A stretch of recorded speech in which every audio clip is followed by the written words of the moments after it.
Estás escuchando El Observador Internacional. ¿Cómo les va? Bienvenidos a esta conversación a la distancia que mantenemos en forma semanal con El Observador Internacional. Mi nombre es Horacio Cabac, El Observador Internacional es Muki Tenenbaum. Muki, ¿cómo te va? Muy bien, ¿vos cómo estás, Horacio? Bien, buenas noches para mí, buenos días para vos. Así es más, para acá es viernes y allá es jueves. Es verdad, estás en el futuro, Muki, para variar. ¿Dónde estás? Contanos. Sigo en Tokio. Bien, en estos últimos días, desde que conversamos por última vez, ¿pasó algo nuevo, llamativo? ¿Aprendiste algo nuevo allá?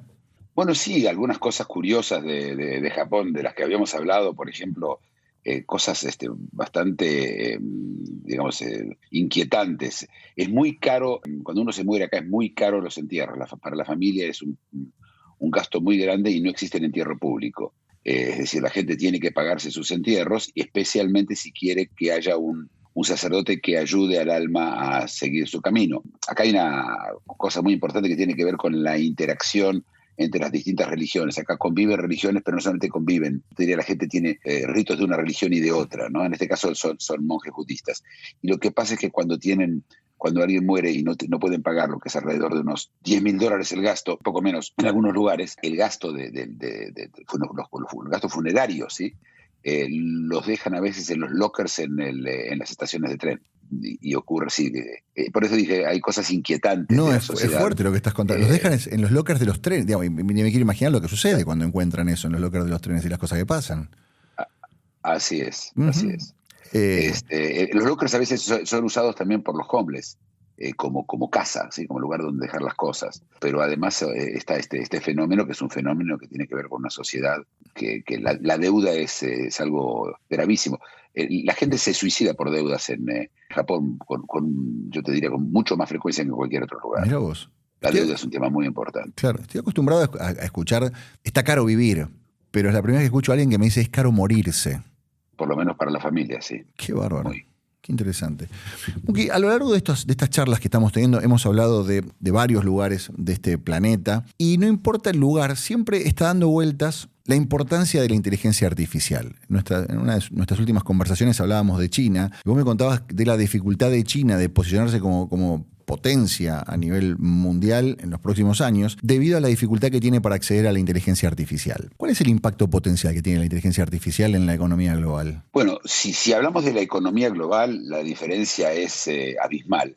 Lo primero que trae la inteligencia artificial es eficiencia. Es muchísimo más eficiente. Eso quiere decir que el gasto, lo superfluo que a veces da trabajo a mucha gente, esa área queda totalmente perdida. La gente que hace trabajos que hoy son el resultado de errores de otros, ¿sí? Eso desaparece inmediatamente. Todo trabajo que se hace sentado básicamente desapareció. Y esto habla, por supuesto, de gente como yo. Es decir, el trabajo que yo hago hoy lo va a poder hacer tranquilamente la inteligencia artificial, quizás mejor que yo. Y este es el punto más fuerte sobre la economía global. Lo que estamos viendo hoy es una economía en donde cuando yo hoy trabajo, ¿sí? Yo pago impuestos y también soy el votante, todo junto, ¿sí? Pensá que en algún momento, como no va a haber trabajo, vamos a ir hacia un sistema parecido al de la pandemia. Es decir, en donde el Estado te va a mandar a vos plata por ser, no por hacer. Claro. Entonces te van a mandar plata y ese dinero va a surgir de la eficiencia que trae la inteligencia artificial a las compañías. Las compañías van a ganar más plata, van a pagar más impuestos y con esa plata se le va a pagar a la gente. El problema es que lentamente la persona que paga no es la que vota, porque los que pagan son las compañías y los que reciben el dinero son los ciudadanos, que son esos que votan.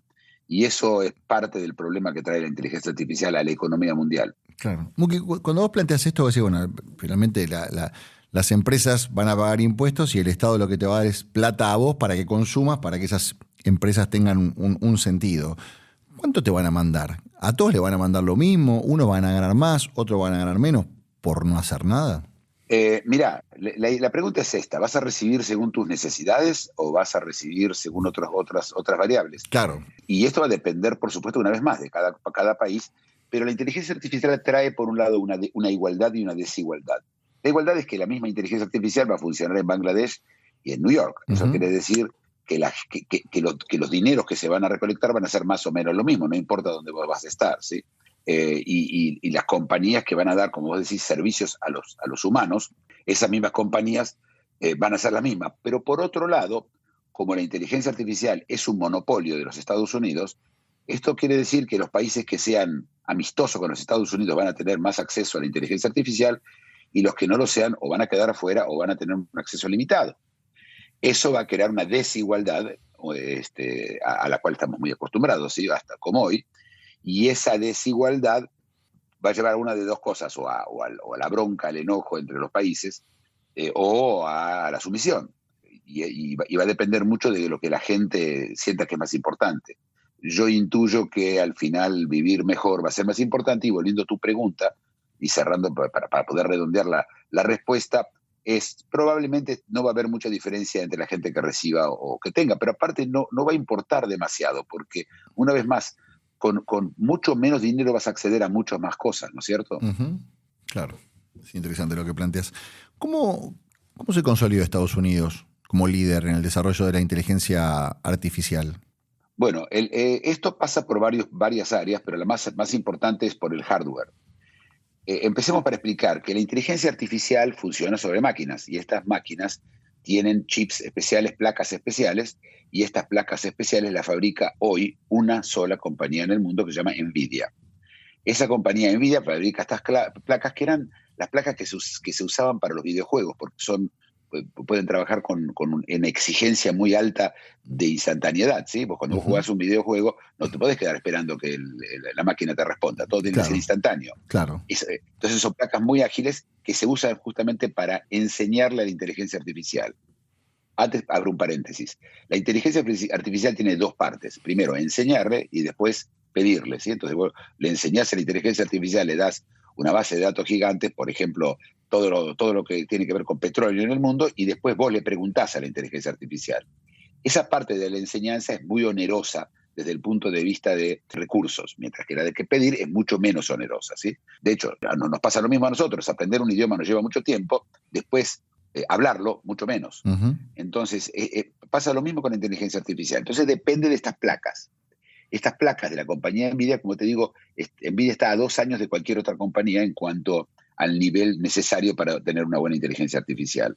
Pero NVIDIA necesita, para hacer estas placas, los chips, los famosos chips. Uh-huh. Ya todo eso fueron inventados por un argentino, ¿vos sabés? No. Sí, en los años 50 lo inventó un argentino, homónimo mío, Tenenbaum también, en los Estados Unidos. Fue el inventor de los chips. Y esos chips los fabrica hoy básicamente una compañía, casi todos, que se llama TSMC, que está en Taiwán. Esa compañía TSMC está a 4 o 5 años de cualquier competidor. Pero para fabricar estos chips hace falta una máquina especial, y esa máquina la fabrica solamente una compañía en el mundo. Llamamos con 3 únicos. Sí. Y esta se llama ASML y está en Holanda. Y esta le lleva 20 años a cualquier competidor. Esto quiere decir que quien controla estas 3 compañías controla la inteligencia artificial. Y a volver a tu pregunta, es los Estados Unidos. Al controlar Estados Unidos la inteligencia artificial, también el acceso a ella, obviamente, va a estar decidido, y ya se empieza a decidir, por los Estados Unidos. Entonces, ¿qué hizo Estados Unidos? No deja, por ejemplo, a países que son enemigos, sea Irán, China, Rusia, acceder a los chips, ni a las máquinas que hacen chips. ¿Está claro, Horacio? Sí, estoy pensando, digamos, casi es como una política con respecto a las armas nucleares, digamos, restringe el acceso, así como hay países que tienen cierta restricción para acceder a las armas nucleares, Estados Unidos impide el acceso a la inteligencia artificial a determinados países. Sí, esto no es una idea nueva, ¿eh? Esto empieza en el año 49, cuando decidieron no dejar que la Unión Soviética y sus satélites accedan a la tecnología de esa época, y se armó una organización que estuvo monitoreando esto y que de hecho ayudó bastante a la caída de la Unión Soviética, porque no pudieron acceder a tecnologías de computadoras en los años 80. Sí. Se llamó COCOM el concepto. Esto se llevó ahora a cabo, y ahora tienen el control absoluto. El control de Estados Unidos no solamente es la parte económica a la que vos aludís, sino más importante, o tan importante, la militar. Si China no tiene acceso a la inteligencia artificial, militarmente va a ser muchísimo más débil que los Estados Unidos. Uh-huh. Eso quiere decir que Estados Unidos está frente a varios años, muchos años, por lo menos 20, de un monopolio de lo que va a hacer funcionar al mundo militarmente y económicamente. Claro. Muki, a ver, dame un ejemplo de Inteligencia artificial aplicada al conflicto militar, porque la inteligencia artificial para nosotros es pedirle un dibujo, pedirle una foto, pedirle un texto, corregirme una cuestión, redactarme una carta. La inteligencia artificial permanentemente está aprendiendo de lo que nosotros le planteamos, digamos, pero esto es una cosa como doméstica. A nivel militar, digamos, ¿qué implica contar con tecnología de inteligencia artificial y no contar con ella? Bueno, es muy fácil. La inteligencia artificial permite simultaneidad y coordinación. Pensá en un dron, ¿sí? Los drones, un dron manejado por vos o por estos chicos que hoy manejan los drones en el mundo, los drones militares, Sí. en Ucrania, por ejemplo, o en Rusia, esos drones son manejados hoy por una persona. Entonces sientan a 20 personas y tratan de coordinar un ataque de 20 drones. Pero la inteligencia artificial puede coordinar sola, no 20, 10.000 drones. Y vos imagínate la marina más grande del mundo, que hoy es la China, la marina militar más grande del mundo, atacada por 10.000 drones. Dura 20 minutos. Y es imposible. Hoy hay por supuesto, armas contra drones, que son láseres, Claro. que si del otro lado habría inteligencia artificial, podría hacer lo mismo, es decir, podría parar esos drones, ¿no? Pero no puede. El diferencial pasa por la simultaneidad y pasa por el hecho de que hay un solo cerebro manejando todo, ¿no? Son armas autónomas. Uh-huh. Y esta restricción que plantea Estados Unidos a países como China, Rusia, Irán, Corea del Norte, digamos, ¿cuánto tiempo les puede llegar a tomar a ellos generar esta tecnología? ¿Y tienen la posibilidad, más allá del tiempo, de poder generarla? Mira, la respuesta es un gran no. ¿Por qué? Las máquinas para hacer los chips, la compañía está a 20, 25 años de distancia. Estas máquinas, China tiene hoy estas máquinas, por supuesto, porque estuvo fabricando chips y no había problema. Los chips de los autos llevan chips, ¿sí? Claro. Los teléfonos llevan chips, Claro. hechos todos por esta máquina. Pero estas máquinas necesitan, y acá es la parte más importante, un servicio de manutención. Y ese servicio de manutención es cada mes o mes y medio o dos. Y desde el 1 de enero, Estados Unidos ya anunció que ASML no les va a mantener más las máquinas a los chinos. Esto quiere decir que China en 2 meses de ahora va a tener mucha chatarra en la casa, pero no le van a servir para hacer chips. Y para poder llegar a la tecnología que tiene hoy la compañía holandesa, a China le llevaría 20 años. Y muy importante porque esta tecnología, viste, los chinos están acostumbrados a copiar. Sí. O Copiar, usar, replicar y abaratar, claro. Claro, en este caso no es incopiable la máquina, primero porque tiene, entre otras cosas, 1 millón de espejos. Te explico cómo funciona esta máquina, Por favor, es interesante. dale, porque no se me ocurre qué dificultad tiene la tecnología. Porque vos decís, mira, los chinos replicaron todo y en muchos casos lo mejoraron y lo abarataron. Y vos decís, esta máquina es incopiable, ni siquiera para los chinos. Y yo te digo, ¿y por qué? ¿Qué tiene esta máquina en particular? Empecemos pensando que es un chip. Un chip tiene más o menos el tamaño de 1 milésimo de un pelo nuestro. Casi en átomos se mide. Uh-huh. Para que el chip funcione hay que crearle conexiones adentro, ¿sí? Estas conexiones, como son tan chicos, necesitas un aparato de tal precisión que es perfecto, tiene que ser perfecto. Y lo que se usa es luz ultravioleta. Para eso necesitas que sea exacto ese rayo. Fíjate, ¿acordás del tamaño que estoy hablando? No, sí, no me puedo Entonces, imaginar. Ni hablar que una persona... Es inimaginable, es como claro. inimaginable el universo. ¿Sí? Es el universo chiquito, ¿sí? Es al revés, es hacia abajo ahora. Claro. Y entonces la máquina esta agarra unas de luz y lo hace rebotar en 1 millón de espejos. Y estos millones de espejos tienen que estar perfectamente alineados. Y esto es una información que aunque la tengan, los chinos no la pueden fabricar. Los espejos no se pueden fabricar. Estamos hablando de una cosa imposible para los chinos de hacer. Uh-huh. No son los chinos, los rusos, los coreanos, nadie, no tienen acceso a esto y no van a tenerlo tampoco. Y todo es una sola fábrica que hay en el sur de Holanda. Es la única que los hace y hace 500 máquinas por año. Y cada máquina cuesta $500 millones. Yo diría que vale muchas decenas de miles de millones de dólares, pero cuesta 500 millones. Claro. Y la decisión de a dónde va cada una de esas máquinas surge pura y exclusivamente del gobierno de Estados Unidos. Así es, se decide en Washington a dónde van las máquinas o a dónde no van. Lo más importante no es a dónde van. ¿Dónde no van? Bueno, sabemos que a China no van, a Rusia no van, a Irán no van, a Corea del Norte no van a ir. Brasil, Argentina, ¿tienen posibilidades de recibir alguna de esas máquinas? Sí y no. Puede ser, pero en ese caso van a depender del servicio. Así que si se portan mal, le sacan el servicio y la máquina no sirve para nada después. ¿Está claro, sí? Claro. Es como que te den un auto y no tenés nafta. Punto. El auto es muy lindo, te podés sentar, escuchar la radio, ¿no? Pero no podés, claro. no podés andar. O sea, es básicamente como tener una computadora y no tener el servicio de internet. Es maravillosa, pero te sirve para cosas muy limitadas. Y la decisión de que tengas internet o no siempre va a estar del lado de Estados Unidos. Así es. En vez de haber un G7, va a haber un G1. ¿sí? Se terminó, Estados Unidos va a decidir todo. Pero aparte, Estados Unidos ni te va a dejar hacer, la inteligencia artificial, no te van a dejar tener una computadora que tenga inteligencia artificial. Lo que va a hacer Estados Unidos, y lo que ya está empezando a hacer, es gobernar el caño. Es decir, te va a dar internet, te va a dar inteligencia artificial si te portas bien. Y te va a dar acceso, ¿sí? Digamos que 10 es el acceso máximo que podrías hacer a utilización militar, ¿sí? Y digamos 5 es la que te permite hacer chips, mejorar arquitectura, cosas o ingeniería. Sí. Y te va a dar según cómo te portes. Entonces, si Brasil empieza, como ahora hay un conflicto entre Brasil y Musk, si Estados Unidos siente que Brasil se está extralimitando en su comportamiento, le van a cortar el caño, le van a achicar el caño, le van a bajar la cantidad o la calidad de la inteligencia artificial que recibe. Y así va a dominar todo.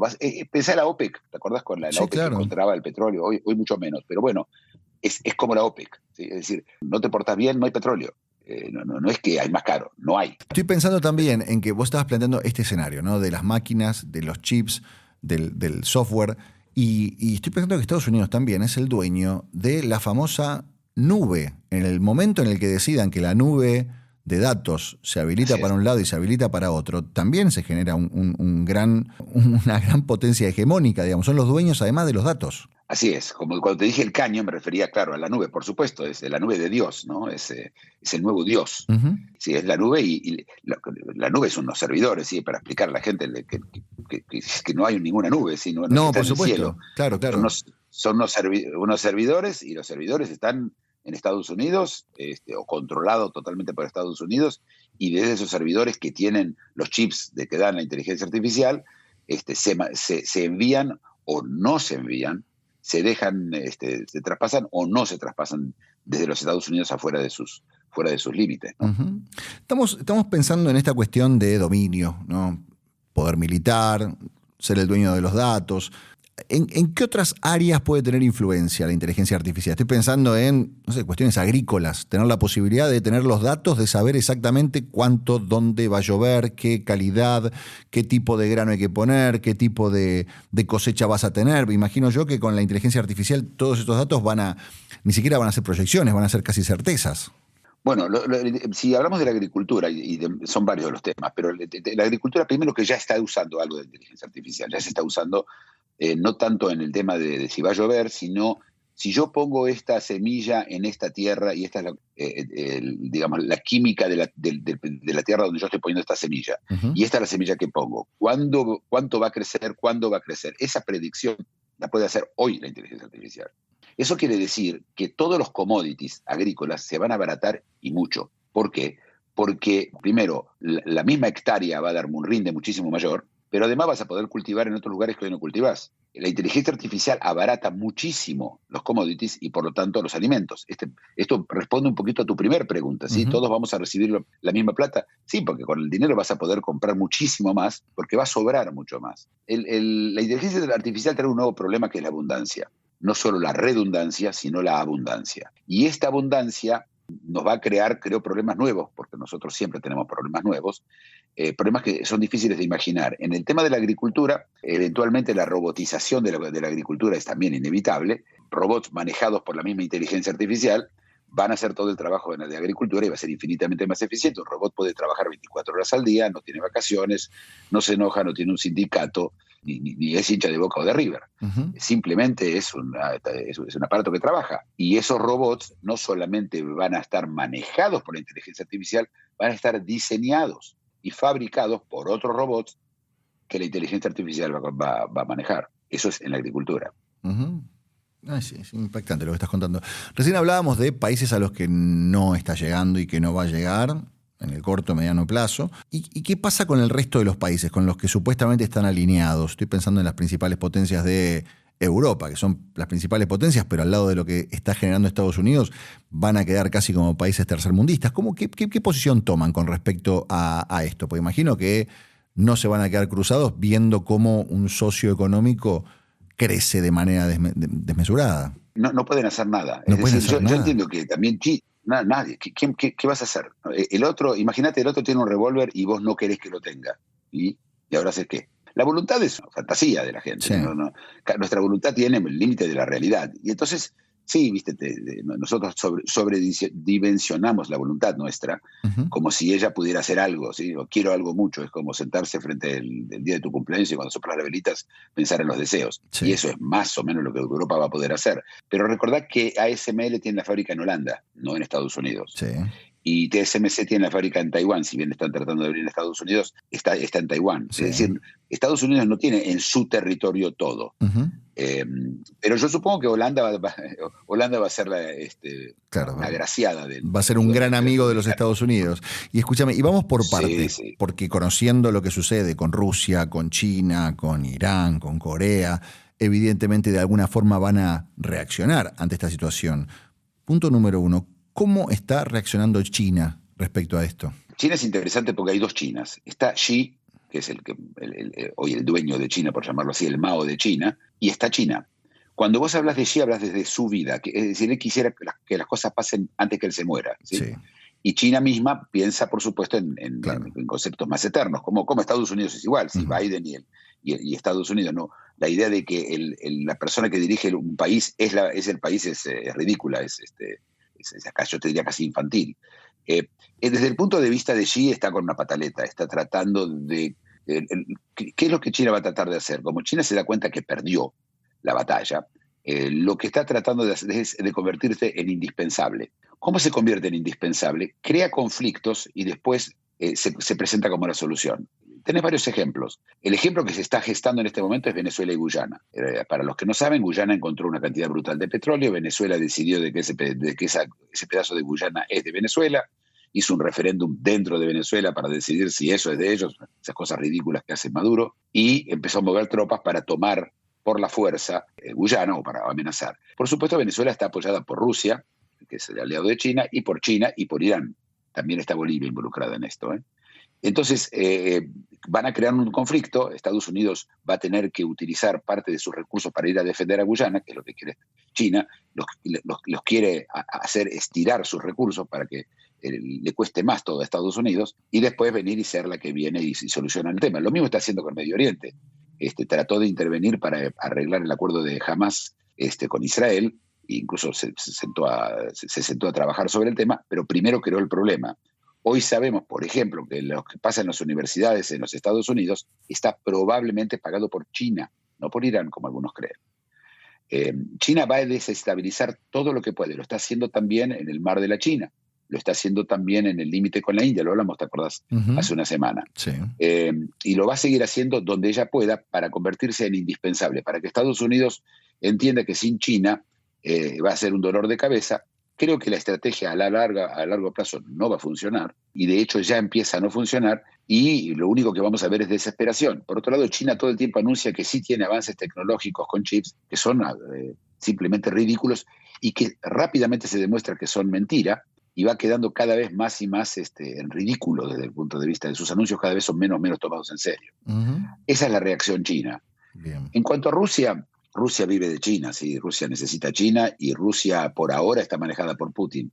Si mañana Rusia cambia la visión, bueno, yo creo que la va a tener más fácil. En cuanto a Irán, bueno, está claro que Estados Unidos todo lo que Irán trata de hacer, por supuesto, también desestabilizar, gracias a sus amigos con China, con los Houthis en el sur, con Irak tirando misiles, manteniendo a Hezbollah, que es la milicia que está en el Líbano y que ataca todos los días a Israel, para tratar de, una vez más, obligarle a Estados Unidos a estirarse más allá de lo que puede, ¿no?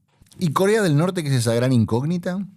Y Corea del Norte, todo lo que puede hacer es cada tanto amenazar con algo. Tiene una industria armamentística que es bastante mala, pero que produce una gran cantidad de municiones, pero esto tiene que ver con la guerra de Ucrania y Rusia, otra vez más, otro fuego con el cual China tiene un interés de que siga.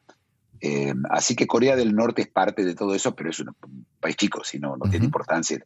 Lo único que puede hacer es ir a amenazar con armas atómicas que jamás va a usar. Claro. Estoy pensando que, en los conflictos armados que estamos viendo en este momento, evidentemente está la necesidad de apoyo económico por parte de Estados Unidos y apoyo armamentístico. Dentro de poco va a alcanzar con que habiliten el uso de un rato de la nube para que se descompriman los conflictos, evidentemente poniéndose del lado del que está en guerra con cualquiera de estas naciones del eje del mal. Estoy pensando, a ver, dentro de poco, con darle un poco de inteligencia artificial a Ucrania, le va a alcanzar para recomponer la situación y ganarle a Rusia. Dentro de poco, con darle un poco de inteligencia artificial a Israel, va a alcanzar para que termine de solucionar el tema de la Franja de Gaza. ¿Es un delirio lo que estoy planteando? No, no es un delirio. La pregunta es cómo se van a desarrollar las cosas. Y ojo que cuando hablamos de inteligencia artificial, lo que yo, por ejemplo, dije en agricultura, estamos hablando a 24 meses, sí, no a 10 años. Los tiempos que se perciben, esto no es solo la velocidad con la cual hay cambios en la inteligencia artificial, sino su aceleración. Esto se acelera. Hace 1 año y medio, la inteligencia artificial, los que usamos simplemente inteligencia artificial, como dijiste antes, para revisar un texto, para ayuda para hacer, no sé, en arquitectura, saben de que en el último año y medio las capacidades de la inteligencia artificial se multiplicaron por 10, por 20, por 30, en 1 año y medio. Es decir, esto se va acelerando. Lo que vamos a ver es muy rápidamente cambios muy, muy importantes y, como vos decís, en la guerra de Ucrania puede ser importante. La pregunta central es, ¿le conviene a Estados Unidos que se termine la guerra de Ucrania y Rusia? Claro. Sí, es una gran pregunta. Uno piensa que sí, porque evidentemente se descomprimiría, no habría muertes, habría paz. Uno puede llegar a pensar, bueno, esto sería casi un sinónimo de paz, ¿no? La inteligencia artificial siendo utilizada para solucionar todos los conflictos y que todos los conflictos se resuelvan con una visión casi de Occidente, ¿no? ¿Por qué Estados Unidos no estaría interesado en que eso suceda? Bueno, cuando hablamos de Estados Unidos, no hay Estados Unidos, ¿sí?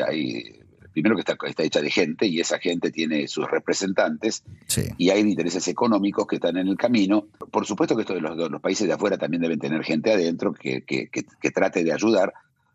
Creo que van a haber conversaciones, conflictos, va a haber un tema moral. Se va a parar mucha gente y va a decir, es inmoral que nosotros dominemos el mundo y digamos a los que tienen que hacer los demás. Sí. Y nosotros sabemos que ese tema es un tema fuerte en los Estados Unidos, ¿sí? La pregunta es, ¿está bien lo que estamos haciendo? Te doy un ejemplo con ASML misma, esa compañía que fabrica las máquinas que hacen los chips, ¿sí? ASML vende las máquinas, como te dije, a $500 millones. Las podría vender a 10.000 millones y todos las tendrían que pagar, porque si no, no hay chips. Claro. Pero el CEO de la compañía dijo, no es moral vender tan caro una máquina así. Tenemos una obligación hacia la comunidad. Yo te diría que ese sería el impedimento más grande a esa visión de lo que sería el equivalente en la época de los romanos a la Pax Romana. Roma decidía quién estaba en paz y quién estaba en guerra dentro de su imperio, ¿sí? Ese sería el impedimento más grande. Y yo te diría que por ahí va a haber una negociación, increíblemente, entre lo moral y lo práctico. Eventualmente veremos quién gana, pero yo creo que la batalla va a ser ahí adentro, ¿sí? La batalla va a ser dentro de Estados Unidos. No va a ser con el afuera no va a importar, en mi opinión. Claro. No, estoy pensando, mientras estamos hablando de todo esto, estoy pensando que mientras está sucediendo esta cuestión de la inteligencia artificial y esta cosa tan difícil de entender, al mismo tiempo, gran parte de los conflictos que se están viviendo y que se empiezan a vivir en Estados Unidos y en la Comunidad Europea son cuestiones religiosas. El crecimiento de la población musulmana y cómo el crecimiento de la población musulmana puede cambiar la intención del voto en un país. En el Reino Unido, si sigue creciendo la población musulmana en Estados Unidos, podría cambiar. Digamos, serían demócratas, republicanos y musulmanes tranquilamente en 20, 25 años. ¿Cómo cuadra todo eso con la inteligencia artificial? Lo que yo veo con la inteligencia artificial es que el conflicto religioso, primero, estamos suponiendo que los hijos de los religiosos de hoy van a ser religiosos de mañana. Y sabemos históricamente que las religiones frente a la ciencia entran en retirada. Los musulmanes, estos que están en Inglaterra o en Estados Unidos, ellos también están expuestos a las maravillas y a la ciencia que va a traer la inteligencia artificial, ¿sí? El Dios y las religiones en la parte comparativa van perdiendo. Al principio la fe lo mantienen, pero los hechos al final terminan rompiendo la fe, ¿sí? Así que yo supongo que vamos a ver generaciones de lo que hoy son musulmanes, de gente secularizándose. Para que en Estados Unidos el voto musulmán sea lo suficientemente decisivo para decidir cómo se va a utilizar la inteligencia artificial, demográficamente, aún siendo muy, muy optimistas del lado de ellos, llevaría 100 años. Y yo no me atrevo a pensar en conceptos de 20. Claro. 100 años no. Estados Unidos soy está... observador internacional, pero No, está bien, profeta internacional. está bien, no sos profeta, sos observador, me gusta eso. Pero estoy pensando, a ver, Estados Unidos todavía está lejos de vivir situaciones como las que están viviendo en Inglaterra o en Francia, donde hay ya una gran población musulmán que está imponiendo sus candidatos en muchos distritos, por ahora locales, pero en cuanto sean internacionales. Yo no puedo dejar de pensar en la novela de Ulbeck que se llama Sumisión, donde finalmente en Francia, el país de la libertad termina siendo gobernada por un musulmán que va contra todo lo que significaba el Estado francés.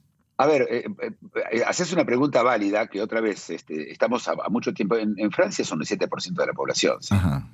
Tienen candidatos de ellos, y en Inglaterra tenés hoy todos los intendentes de todas las grandes ciudades son musulmanes. Sí. Incluso en Leeds tenés hoy un candidato que es un alcalde, Sí. un intendente que es directamente un extremista.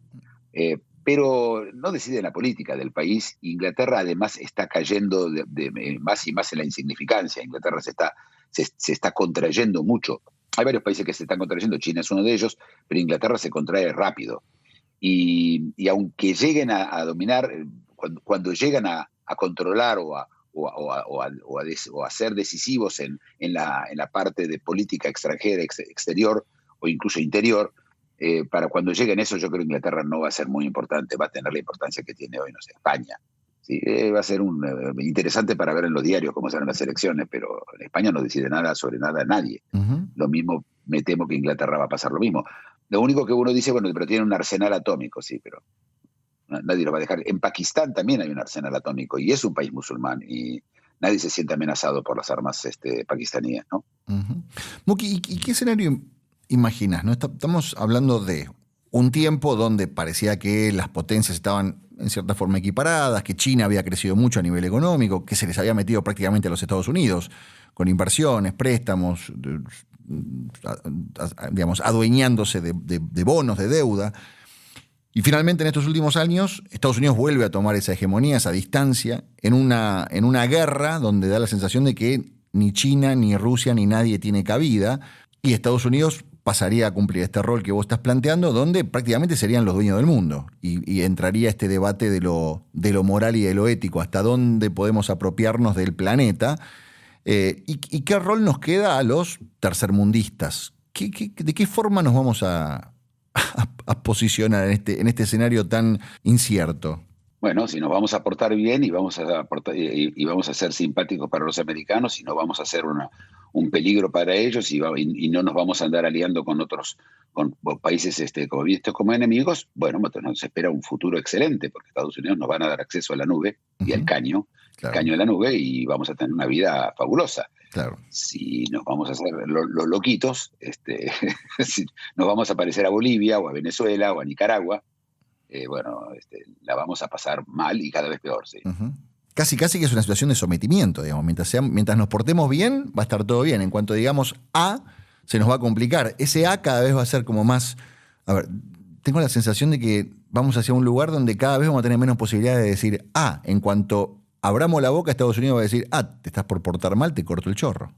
Sí, pero acordate que va a haber siempre hay siempre conflicto entre lo moral y lo práctico en Estados Unidos. Uh-huh. Es probable que te den un poquito ¿cómo se llama? De cadena, ¿no? Que te dejen un poco más de cadena. Unos metros más de cadena. Y da lo mismo. Unos metros más de cadena. Sí. Y da lo mismo que la inteligencia artificial esté en manos de un gobierno demócrata que de un gobierno republicano. Da lo mismo que esté en manos de Biden que en manos de Trump. Bueno, primero que Biden y Trump, Biden ya está, los dos son gente bastante vieja, estamos hablando de cuánto le quedan, ¿no? Sí. Pero supongo que no. Supongo que no, que los demócratas, por lo menos se vive hoy así, son más moralistas que los republicanos, pero te recuerdo que los republicanos son más religiosos. Es decir, ellos también tienen su moral, ¿sí? Sí. Podría llegar a ser diferente, pero hay un establishment en Estados Unidos, y esto es lo que yo te decía antes, lo eterno contra lo inmediato, ¿sí? Los presidentes son de lo inmediato. Hay siempre un establishment en Estados Unidos, como lo hay en China, como lo hay en Rusia, como hay en los grandes países, que toma decisiones generacionales, no de 2 años o 3 años. Y es por ahí por donde van a pasar las cosas. Después van a ver cómo va a ser, no va a ser una decisión de color, sino de tono. Un poquito más, un poquito menos, como dijimos la cadena, ¿no? Un poquito más de cadena. No creo que haya mucha diferencia. Pero creo que el mundo al cual vamos es fuera de serie. En medicina, por ejemplo, los avances ya son increíbles y en 2 o 3 años vamos a haber solucionado casi todos los problemas de salud. Yo sé que suena, no, eso decían siempre que iba a pasar con el cáncer. Vos sabés que el cáncer en los años 70 se decía que estaban al borde de curarlo, ¿no? Ujú. Pero la inteligencia artificial no es un cambio tecnológico. Es como si hubieran venido extraterrestres. ¿De qué nos sirve todo lo que sabemos hasta hoy si mañana vienen extraterrestres? Nada. Es algo tan radical. Esto no es la rueda o el fuego. Esto no es una tecnología. Es extraterrestres. Y si lo pensás, hablás con ellos. Incluso interactuamos. Y mirá que nos comportamos como si fueran extraterrestres a tal punto que le tenemos miedo. Nadie le tuvo miedo a la televisión, que la televisión iba a venir a la noche y te iba a matar, ¿no? O cuando nació, no sé, el abrelata, no importa qué, o el destornillador. Esto y es una máquina, es solamente una máquina, yo lo recuerdo a todos, no hay tal peligro, cero peligro. Pero la forma el cambio es tal que no entendemos lo que pasa. Y al no entender preferimos también ignorarlo, y por eso mucha gente se pone de espaldas a la inteligencia artificial y dice, no, la creatividad humana y ese tipo de cosas que son escapes narcisistas de una realidad, ¿no? Ujú. Vos estás hablando del lado positivo, ¿no? De la cantidad de cosas que va a resolver la inteligencia artificial en el corto, mediano y largo plazo. Pero hay riesgo de que la inteligencia artificial magnifique y potencie todo lo que está mal, desbalances económicos, conflictos geopolíticos. Yo tengo un problema con el concepto de desbalances económicos. Yo lo que yo quiero es yo vivir bien. A mí no me importa si el otro vive muchísimo mejor que yo, si lo que yo vivo es suficiente, ¿sí? Ujú. La palabra suficiente se está perdiendo y es incorrecta. Todos debemos, así como hay sentido común, parte del sentido común desde el punto de vista de la vida es la suficiencia, ¿sí? Las cosas tienen que, si son suficientes, pero la envidia, ese sentimiento es el que nos lleva a que yo no quiero que el otro tenga más que yo. Por eso la palabra desbalance económico va a depender mucho de la naturaleza humana, de cuánto la gente se siente peor o mejor, ¿sí? Creo que también tiene que ver con el hecho que ya cubrimos las necesidades básicas. Hoy prácticamente no existe el hambre en el mundo. Nosotros nos olvidamos, hace 20 años había un porcentaje de la población que no comía. Esto no existe más. Aquí y allá hay focos, ¿sí? No comen todos los días, no tienen suficientes calorías. Ya estamos hablando de detalles. Por supuesto, detalles dolorosos, pero detalles al fin. Entonces, lo que nos va a pasar con esto es, como vos decís, se van a crear desbalances económicos y va a depender de cómo nosotros lo vamos a vivir. Y puede ser que ahí tengas vos razón, que vamos a sentir un desbalance económico, un sufrimiento que no deberíamos sentir, pero que sí sentimos. Eso es cierto, va a crear eso, puede crear eso. Por otro lado, acuérdate que todos vamos a recibir plata del gobierno, eso va un poquito. ¿Te acuerdas de la pandemia? No había una sensación Sí, de diferencia entre uno y otro, ¿sí? sí, sí. El millonario estaba sentado en su casa igual que el pobre. Claro. Bueno, fuera de algunos políticos que se hicieron una fiesta, pero el resto de la gente vivió como todo el mundo vivíamos igual. Eso va a ser la realidad. La pregunta es cómo la vamos a vivir, qué vamos a sentir frente a esa realidad. Ujú. En cuanto al peligro de que la inteligencia artificial sea usada para fines malos, crimen, etcétera, bueno, eso es simplemente la carrera de siempre, es entre policías y ladrones. Claro. Sí, Van a obviamente. seguir siempre existiendo. Me parece que no va a cambiar eso. Ujú. Muki, y pensando en este Estados Unidos tan hegemónico, ¿no? Tan dueño de todo, dueño absoluto del poder, ¿va a modificar, va a generar futuras alianzas? ¿Es posible pensar que en algún momento China diga, ok, listo, mala mía, toda tuya, genial, seamos amigos, vamos para adelante juntos? Sí, básicamente puede pasar lo que pasó en la Unión Soviética, que se cae el Partido Comunista. Pero el problema de China no es China, es el Partido Comunista. ¿Sí? Ujú. No, China es. Primero, no existe China, ¿sí? Existen chinos. Sí. China es un concepto colectivo también. Ujú. Sirve para analizar, pero no hay China.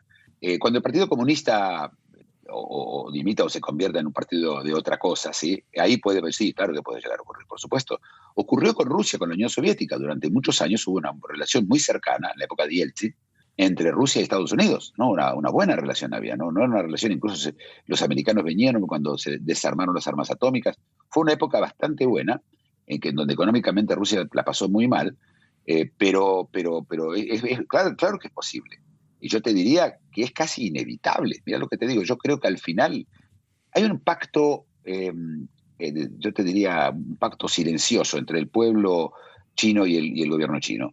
El gobierno chino le dijo, mira, si vos no te metés en la política y no me decís a mí lo que tengo que decir, y te dejas hacerlo todo lo que yo te digo, no te va a faltar nada, vas a ser rico. Y en China ese pacto se cumplió. Los chinos se enriquecieron muchísimo y nadie cuestionó la hegemonía del Partido Comunista. Ahora que China entra sabemos que está entrando en una crisis económica que cada vez va a ser peor, porque no va a haber acceso a la inteligencia artificial y cada vez se va a poner peor la situación. Ese pacto se rompe y la pregunta es si los chinos van a aceptar que el Partido Comunista siga en el gobierno, y vamos a ver, yo creo que vamos a ver épocas de zozobra, en donde quizás una vez que se baje el Partido Comunista chino, no sé si va a haber una alianza, pero va a haber por lo menos una neutralidad china, que eventualmente yo la veo como inevitable, pero bueno. Vamos a ver qué pasa, ¿sí? Ellos tienen el ejército, tienen fuerza, son muchos años y por supuesto tienen muchas cámaras en todos lados mirando a todos los chinos todo el tiempo, ¿no? Sí, claro, por supuesto. Muki, mientras nosotros mantenemos esta conversación, una conversación que estamos llevando adelante a mediados de mayo, yo en Buenos Aires, Muki en Tokio, ¿qué está pasando en Tokio en este momento? ¿Qué les preocupa? ¿Qué es noticia? A los japoneses les preocupan dos cosas: el problema demográfico, hay menos gente, los problemas sociales, y que la economía japonesa no sale de su estancamiento. Ayer salieron números y ahí hubo retracción económica. Y por otro lado tienen un problema porque el yen, la moneda de Japón, se está devaluando porque no hay interés, porque si suben interés va a haber más retracción, y es un círculo vicioso del cual parece que no pueden salir, y tiene que ver con el concepto del ahorro. Los japoneses ahorran. No le creen al Estado, tampoco en China, y ahorran personalmente dinero. Ese ahorro hace que el dinero no circule, hay una contracción económica. Y esto es lo que más preocupa a Japón, y no veo cómo lo van a solucionar tampoco. Esto yo te diría que si lees los diarios japoneses es lo que más le preocupa. Por supuesto, el japonés medio lo que le preocupa es si su suegra viene este fin de semana y lo va a molestar, o si el programa de televisión lo van a bajar o no lo van a bajar. Esta es la realidad. Si en la vida al final la gente no se preocupa por la contracción económica. Pero al gobierno japonés le preocupa eso. Bien. ¿Tenés definido tu próximo destino? Me quedo en Tokio por ahora. Quedas en Tokio Así por que ahora. Sí, por ahora me quedo en Tokio. Perfecto. La semana que viene nos volvemos a encontrar. Yo desde Buenos Aires, vos desde Tokio. Mi nombre es Horacio Kavak. El observador internacional es Muki Tenenbaum. Muki, un gran abrazo desde Buenos Aires. Un gran abrazo desde el viernes acá, amaneciendo en Tokio. Me gusta recibir un saludo desde el futuro. Gran abrazo.